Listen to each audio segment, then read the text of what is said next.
y'all know who it is. Once again, it is me, Mr. 505. My name is Adrian Walker. It pains me to be doing this one more again. But today, I have a photographer to several comedians. Also a comic. He comes to us from by way of Bowling Green, Kentucky. However, he got his rearing in Lexington, Kentucky. He's an old cornbread guy. He wears regular shit. He's just a regular blue collar guy. Hide all your farmers' daughters from this guy. I can call him John, but you can call him Ghost Malone. Man, y'all clap it up for Ghost Malone. What up, everybody? How's it going? Man, what's up, baby? Welcome to the podcast, man. Tell us about yourself. Well, hold on a second. Let me point something out. As a welcome back to the podcast. Yes, you have gamed several times. Yeah, which makes me a frequent flyer. I think I've been on the podcast second only to you. Damn, Ghost. Okay, you get that nod. Maybe I'll fool with you just a tad. Just a little bit. Just a tad bit. I do not fool with your wardrobe choices. That is definitely, we are polar opposites. Ghost goes for. I shopped at the Goodwill last week. I picked up everything for $2. Yeah, yellow tags, including the shoes. But we won't talk about that. We love Ghost though. We love Ghost around here because Ghost is his own entity. And don't forget my favorite thing to pick up at the Goodwill. Women, grannies. You know, they always there buying them brassiers. All right, so let's just start right here. You just sat there and you talking about an old woman buying a used bra. Now, they don't make them like they used to. They be out there looking for them vintage bras that they had growing up. You with the 2-inch strap on it? Mm-hmm. Like the leather shit, you know, feel like that. Real women wear slips. Yeah. I want you to know that the real women wear slips. Mm-hmm. Whether it be a full slip or a half slip. Do you know the difference in a slip? I know it's silky and it don't stay all the way up. That's all I need to know. You know, every day that I deal with you, I realize that God is definitely testing me. God is letting me know that He's got a calling on my life because having a certain conversation with you is so special. Let me go ahead and get to this because I feel like I need to know if we're hosting the roast of Ghost Malone. We're hosting at a roast. Who are the 5 comedians that Ghost Malone would hate to roast him? Well, I just want to start off by saying that if you take one look at me, it doesn't take a professional comedian to start roasting me. So, it's not. But if there was an elite squad of assassins that I tasked to kick my ass, I'm going with some heavy hitters. Bill Burr, just because I know he could fill the time, for sure. Oh yeah, for sure, definitely. Tony Hinchcliffe, I feel like him and Jeff Ross. I feel like that's kind of a twofer. I'll take 2 of those. Okay. Just because Jeff Ross is the roast master general. I mean, and Tony Hinchcliffe was God, I wouldn't say protege, but they kind of came up in the same kind of. Let's see. Patrice O'Neal. I know he would get up in my ass real fucking good. Patrice is in my top 5. And lastly, it was this dude named Mook. He was 14 and I was 11. He used to beat me up in school. And I know he isn't done hurting me yet.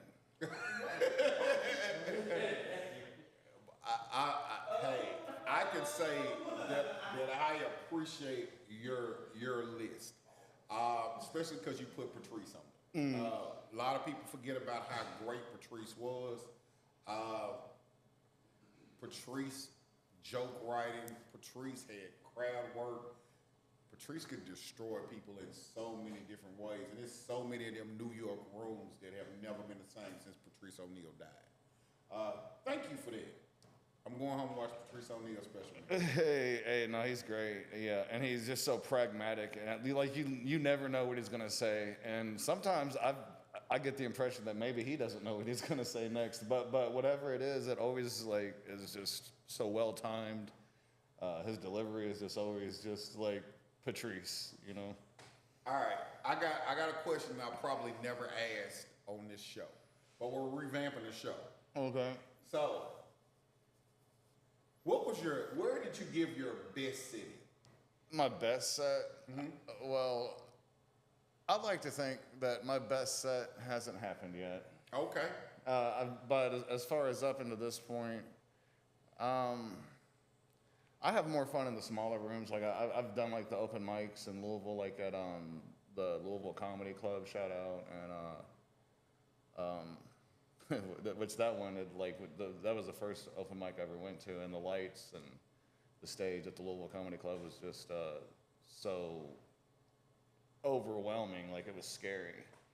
And I definitely ate shit. I have video proof that I ate shit. But you know, like, and it's funny because like I look back on that, you know, and I watched the video, and it's like, well, you know, like it's not that I ate shit. Like I didn't do as bad as I should have done, considering how little preparation I'd put into it. Like I wrote jokes in the car on the way there, like that night. Like I'm like my plan was, you know, like I was just gonna go up there and just be myself. How'd that work out for you? Well, you know, people will tell you to be yourself all the time, and if yourself is a good person, then yeah, be that. But if you need a little work, then you know, fake it till you make it, because front becomes a habit, you know. And that's when Ghost Malone was born. So that was probably my best set ever. I mean, like, not as far as like composition goes, but from what I learned from that, what I felt at the time was a horrendous failure, and it was bad. It was bad, but like that's to this day, that isn't my worst set. I've actually done way worse. That's my next question. I've actually done way worse. Where was the worst set? Don't even tell me about it. Just tell me where it was. Larry's. Oh, this was recent. Yeah, this was recent. This was recent. Yeah, I had. Well, I mean, shit. I mean, I'll keep it real on the potty, but you know, like it's like I went in there with the confidence that I had, but I hadn't earned from everybody else yet. So I went in there and I tried to tell them like some, you know, like silly like little warm up jokes. And you know, like you can't tell jokes about picking up grannies at Larry's. Like that shit just didn't work. So who here likes to go to the Goodwill? Oh, nobody? Oh, fuck. Okay, well, there goes my first 3 minutes. You didn't read the room at all, did you? Not at all. No, I'm sitting over there fucking up like. I'm sitting over here like it just like I'm looking at these notes and shit. You know, I'm like. Hell yeah. If I could then, I take, because it looked like there was a place for me to put my notes up there on stage. So I go up there and like, it's so fucking dark. I can't even see my fucking notes. And so I just got this fucking clipboard in my hand, gold, that I didn't even fucking touch. I should have done something, and I should have started calling out people like I was a PO or some shit in there. Like, you went to Larry's looking like you were the freaking health inspector. Yeah. Like you here to check off boxes. Yeah. But, you know, I went back, and, you know, I wouldn't say that the next set I did was my best set ever, but, you know, I went up there and I gave it my best. And, you know, and, I mean, I did 10 minutes both times, and, you know, like, like, when I go back and look at the tapes, like, it's not as bad as it felt like it was when I was up there. You know, like, I count my laughs and stuff, and, you know, I was getting, you know, 3-5 laughs a minute sometimes, you know. Sometimes I would like go 60 seconds dry. But and so I mean, like, it just felt like so much worse when I was up there. But you know, like it was the second time I went to Larry's, it was a lot better than the first because I had a vibe. I felt like I had a rapport with the building, you know, like I felt more comfortable there, like I had been there before. And but yeah, I guess that answers your question. So you're doing it again? Larry's? Yeah. It is Sunday, isn't it? Yeah. Matter of fact, it is Sunday. Yeah, I probably will. Why wouldn't you? Why wouldn't I? I'm already halfway here. Exactly. I'm already halfway here. So what got you into doing photography? Well, you know, photography was something that I had explored a little bit as a hobby. You know, I used to work with the animal welfare organization, as you know. And one of the things that I would do is I would have to take pictures of animals, you know, to help get them adopted. And outside of that, you know, I like to, you know, go for walks and take pictures and do like street photography and shit like that, you know, because I look like a guy that would do street photography. You know, I'm trying not, you really are walking into like some very dangerous punchlines. I am really showing my decorum over here. I am, because you just said you look like a guy that does street photography. Once again, stop doing this.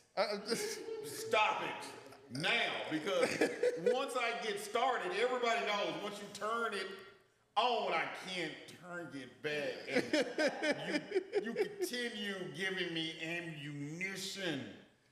Thank you. Well, don't waste it, man. Shit, I'm sitting here setting you up, dude. Like, come on. Let him go. Ghost, I'm trying to help. Man, you know what? Fuck this shit. Yes, you look.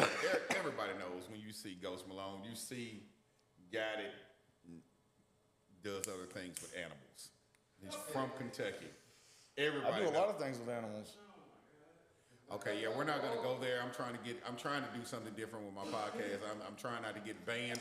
Hey, just to let y'all know, I have not done anything lately to YouTube.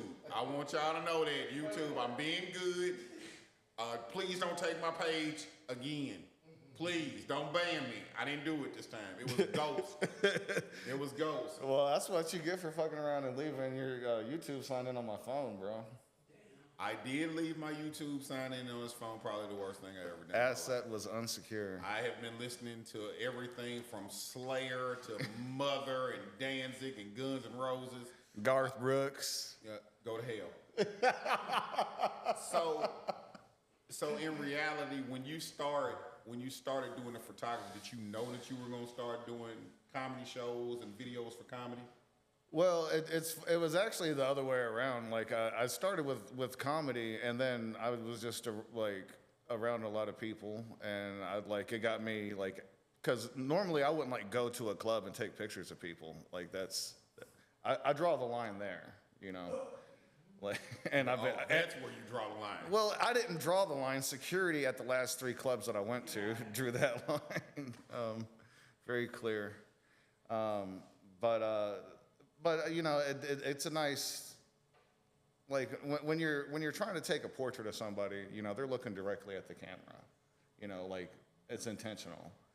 But I noticed that I was taking pictures of comedians and they weren't looking at me, and the pictures just, you know, like, because they were looking away, just felt more natural. And it just, like, you know, the idea of taking, you know, pictures of comedians, like, well, how can you hear the joke?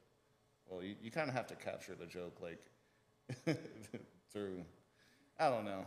It was, it's put me to where I've learned a lot about, like, light as a science. And do you think still photography is a dying industry? I think that with the convenience of having a phone in your pocket, and even some of the more high-end phones, like they have decent cameras, but what you don't really see is what the phone is doing to the picture before you see it. Like it's taking a picture and then it's applying, you know, algorithms and now AI to make the photo, like, and you know, like, it's hard to really appreciate what a photographer does. You know, like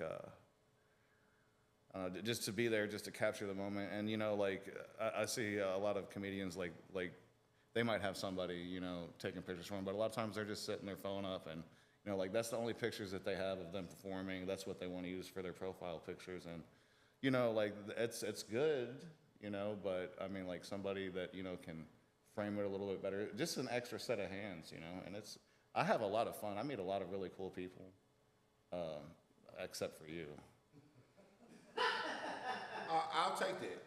I'll take that. Okay. But yeah, I just enjoy doing it. It's a hoot. It's a who? It's a hoot, yeah.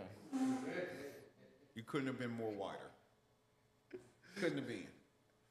If you had a chance to talk to 16-year-old Ghost Malone, what would you say to him? Take the dope and run. All right. Okay. Do I need, should I say something different? So we've gotten to the end of this interview process. So I want people to know that we are revamping. I apologize for my phone going off, but somebody is sending me no, it's really my phone dying, so I don't feel bad about this. I don't feel bad about this. Yeah. I'm what? Yeah, I'm sorry, my phone's dying. We're gonna be all right. But I want to say this to you, Ghost.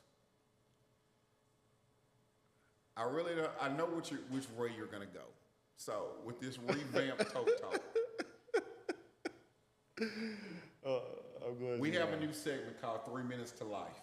In 3 Minutes to Life, you can either be funny and you get $1 million, or you go do life in jail. 3 minutes to life. Now, are you gonna go for the million? Or are you gonna go and just say, no, I just pass on everything? What you wanna do the 3 minutes? Well, I thought you just said that I had the chance to go to prison as well. Can I choose that one? You know, I am are you gonna do your 3 minutes? Of course. Ladies and gentlemen, boys and girls, coming to you for 3 minutes. Ghost Malone, I'm out of the view. Grab your microphone, stand.